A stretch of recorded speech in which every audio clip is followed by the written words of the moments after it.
Today we're going to talk about the number line. And in specific, we're going to be talking about what are integers.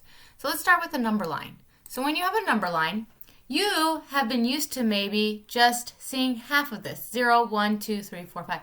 But now we have -1, -2, -3. We're having these negatives on this side.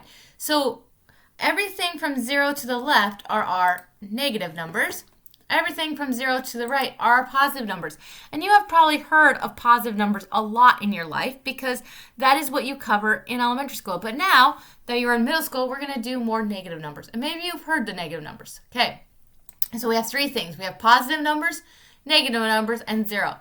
So the way we're going to write the negative, or the positive, negative, and 0 is we're going to write it like this. So let's discuss positive, negative, and 0. So positive numbers is anything greater than 0. So you'd actually write it like this. You'd put x greater than 0. So any number that's going to be greater than 0. So that'd be 1, 2, 3, 4, 5. If you want to write those as examples, you can. And then you have negative numbers. Now negative numbers is anything less than 0. So x is less than 0. -1, -2, -3, and on. And you can write your examples there. And then 0 would be x equals 0. So it's just x equals 0 because anything that equals 0 is 0. Okay, so that is your positive, negative, and 0. Now we're going to go through another definition, and that is what opposites are. So opposites are two numbers that are blank, blank from the 0. So this means that they are equal distance from the 0. That means they're going to be on the equal side of the 0. They're going to work out that way. So an example of an opposite is like -1 and 1. Or -20 and 20, or -100 and 100. They're just opposite sides of the 0, and they're just going to be one's positive, one's negative.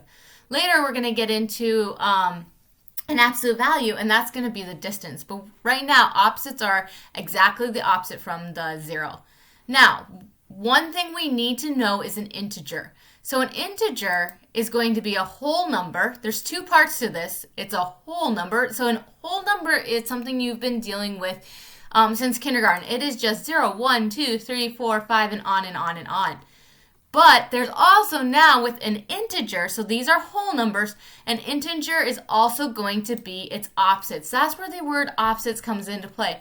And so it's going to be -1, -2, -3, -4, -5. And that is what an integer is. It's whole numbers and the opposites. And then we're going to go through a few examples, and we're going to fill these words describing positive and negative numbers as we go through the different examples. So that's it for this video. It's just the definitions and what we are doing.